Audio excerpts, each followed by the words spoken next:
Baik, kita mulai. Yang pertama saya ke pihak eksekutif dulu, Pak Budianto Sidiki sebagai Kepala Bapeda untuk menyampaikan apa saja sebetulnya sudah dilakukan selama 2 periode NKRI, kemudian tentu saja apa yang perlu diperbaiki. Nah, tanggal 12 Mei ini kan sudah berakhir NKRI. Silakan Pak Budi. Baik, terima kasih. Yang kami hormati tentu Presiden Forum Demokrasi Gorontalo, orang tua kami, Pak Ishak. Yang kami hormati Bung Hadi, yang kami hormati seluruh para pimpinan partai yang hadir pada malam ini, Guru Besar, Pak Prof, para akademisi, LSM, pemirsa yang hadir di TV. Alhamdulillah wa syukurillah wa la hawla wa la quwata illa billah. Allahumma salli ala Muhammad wa ala ali Muhammad. Bersyukur hari ini masih dalam suasana Syawal. Jadi kami juga ingin menyampaikan selamat Hari Raya Idul Fitri. Minal aidin wal faidin. Kami mohon maaf lahir dan batin. Beberapa hal yang diminta oleh Bung Hadi tadi secara keseluruhan sebenarnya terangkum dalam evaluasi yang dilakukan. Baik yang dilakukan oleh secara institusi formal, dalam hal ini DPRD melalui evaluasi LKPJ, akhir masa jabatan, juga yang dilakukan oleh pemerintah pusat. Pemerintah pusat juga mengevaluasi seluruh capaian rencana pembangunan jangka menengah daerah periode kedua beliau, yaitu 2017-2022. Di 2017-2022 ini memang kita lihat ada satu tahapan yang secara nasional bahkan secara internasional kita menghadapi sebuah kondisi yang memang mendorong hampir semua negara melakukan banyak sekali penyesuaian. Secara umum, Bung Hadi, bahwa berdasarkan hasil evaluasi tersebut, dari total indikator kinerja yang menjadi evaluasi Kementerian Dalam Negeri, rata-rata capaian kita itu mencapai 93,21%. Jadi ini di atas cukup baik secara nasional, khususnya berkaitan dengan kinerja sektor yang berada di bawah selama masa kepemimpinan Pak Gubernur. Mungkin kalau saya uraikan akan panjang, tetapi memang juga harus kita akui bahwa dalam kerangka indikator kinerja makro, kita melihat ada beberapa persoalan yang memang menjadi perhatian. Kita berkali-kali mendengarkan isu kemiskinan misalnya.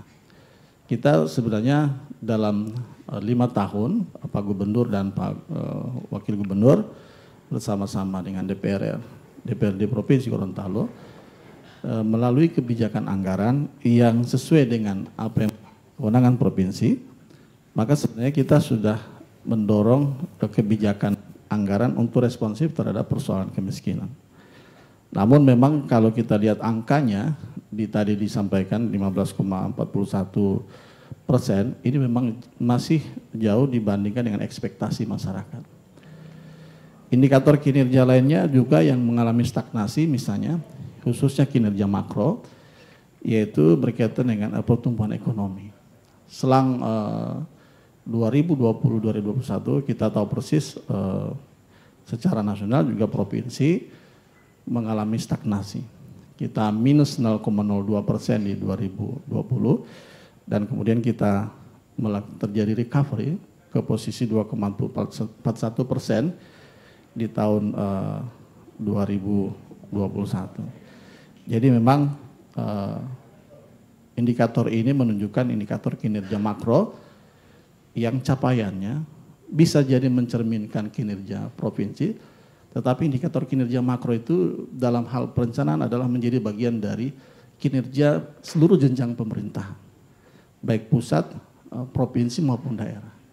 Sebab itu indikator kinerja makro ini memang seringkali disepakati secara kolektif oleh pusat, provinsi maupun daerah, karena dia menjadi agregat.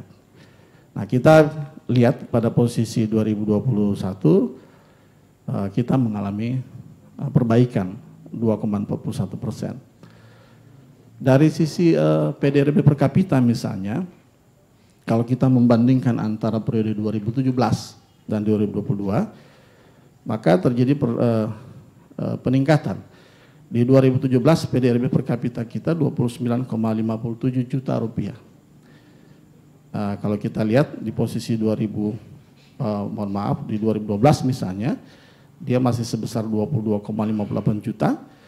Di 2017, 10 tahun kepemimpinan beliau, naik ke 29,57 dan terakhir dia mencapai 34,21 juta rupiah. Hal-hal lain saya kira tadi sudah disampaikan, IPM kita naik walaupun ada problem di IPM berkaitan dengan rata-rata lama sekolah. Di IPM ini memang kenaikannya sangat tipis. Dan memang problem rata-rata lama sekolah salah satu yang menyebabkan kenaikannya tidak sangat signifikan. Kenapa? Karena rata-rata lama sekolah sekali lagi ini merupakan satu sistem di mana sistem pendidikan itu meliputi aspek yang secara konkuren dibagi menjadi urusan kabupaten, provinsi, dan pusat. Rata-rata lama sekolah kita itu baru berada pada 7 tahun lebih. Artinya problem kita ke depan adalah sebagian besar masyarakat kita itu baru menyelesaikan pendidikannya sampai pada tingkat SMP. Ini problem di bidang pendidikan. Di bidang kesehatan juga sebenarnya secara total nasional kita problem misalnya berkaitan dengan prevalensi stunting, kita juga masih di atas rata-rata nasional. Itu harus kita akui. Namun dalam 3 tahun terakhir kita sebenarnya speed menurunkannya cukup besar, bahkan di atas kecepatan nasional. Kita turun sampai 5% pada posisi 29, prevalensi 29%. Jadi secara umum gambaran kinerja pemerintahan dari apa yang kami pahami dari perspektif tata kelola pemerintahan selama masa kepemimpinan Pak Gubernur dan Pak Wakil Gubernur, baik dari sisi indikator kinerja makro maupun indikator kinerja sektor, secara totalitas 93,21% itu menunjukkan angka yang sangat baik. Dan fluktuatif, setiap tahun dia mengalami fluktuatif. Tetapi kalau kita rata-ratakan dia berada pada posisi 93,21%. Kita juga tidak cukup puas dengan kinerja secara data ini. Maka kita melakukan meng-cross check, meng-combine bagaimana pandangan masyarakat, persepsi masyarakat terhadap kinerja, baik kinerja sektor maupun kinerja kepala daerah. Nah, kalau saya akan gambarkan tentu panjang, kinerja sektor ada banyak yang kita termasuk di 2021 ini, kita juga mengevaluasi, mensurvei, meriset bagaimana persepsi masyarakat terhadap kinerja penanganan COVID, pandemi COVID. Nah, dari total survei itu, saya bisa menyampaikan secara singkat, terjadi peningkatan yang sangat baik ya. Di 2016 misalnya, persepsi masyarakat terhadap kepuasan itu baru mencapai 65,1%. Dan itu kita lakukan bekerja sama dengan lembaga riset mandiri. Kemudian di 2017 dia naik ke posisi 68,3%. Dan di 2021 terakhir kita melakukan riset kemarin, indeks kepuasan masyarakat khususnya berkaitan dengan kinerja dua kepala daerah ini, kinerja Bapak Gubernur, Pak Rusli Habibie sebagai Gubernur, dan Pak Wagub, Pak Idris Rahim sebagai Wakil Gubernur. Pak Gubernur itu pada posisi 89,4 di 2021, dan Pak Idris Rahim kalau kita lihat juga mengalami peningkatan secara berjenjang. 2016 di angka 62,3%, di 2017 66,2%, dan di 2021 86,8%. Jadi angka-angka yang tadi ditampilkan secara angka oleh sektor yang merupakan kinerja sektor dan indikator kinerja makro, tentu kita kombinasikan apakah ini sesuai dengan ekspektasi masyarakat. Artinya kepuasan masyarakat terhadap layanan terhadap berbagai sektor. Nah, ini mungkin di awal Bung Hadi sebagai pengantar saja, sebagai bahan diskusi. Tentu kami sudah menyampaikan beberapa hal yang akan menjadi fokus perbaikan di masa yang akan datang, baik di sektor pendidikan, sektor kesehatan, termasuk tadi berkaitan dengan isu kemiskinan. Nah, ini akan menjadi PR berat pasca periode NKRI ini. Tapi yang ingin kami sampaikan juga adalah tidak mudah meletakkan dasar-dasar bagi keberlangsungan pemerintahan berikutnya. Salah satu yang saya lihat dari duet Pak Rusli dan Pak Idris adalah stabilitas. Data di Kementerian Dalam Negeri menunjukkan ada kurang lebih sekitar 80% kepala daerah itu yang dalam perjalanannya mengalami pecah kongsi misalnya di tengah jalan. Dan itu dalam konteks kinerja kami di birokrasi itu sangat mengganggu. Dan ini yang kami syukuri sebagai bagian dari hal yang membuat kami bekerja dengan baik dalam konteks tata kelola pemerintahan. Kemudian yang berikut, banyak juga mensangsikan kenapa Pak Gub sangat fokus kepada seolah-olah fokusnya kepada infrastruktur. Dalam perjalanan saya ikut mendampingi beliau, mungkin orang melihat beliau tidak sangat orientasi pada investasi. Sebenarnya tidak. Secara jujur saya sampaikan bahwa beliau melihat berbagai event yang kita laksanakan untuk mengundang investor selalu terkendala dengan problem-problem klasik. Problem apa itu? Satu, problem infrastruktur. Saya mendampingi ketika misalnya bertemu dengan, pernah saya sampaikan di forum ini, Jababeka misalnya, seluruh adalah ownernya yang datang. Selalu pertanyaan klasik adalah ketercukupan listrik, kemudian aksesibilitas, kemudian air bersih. Kenapa? Karena ketika mereka ingin membangun sebuah industri manufaktur dan lain sebagainya, ini menjadi persyarat high cost, biayanya menjadi tidak sangat tinggi.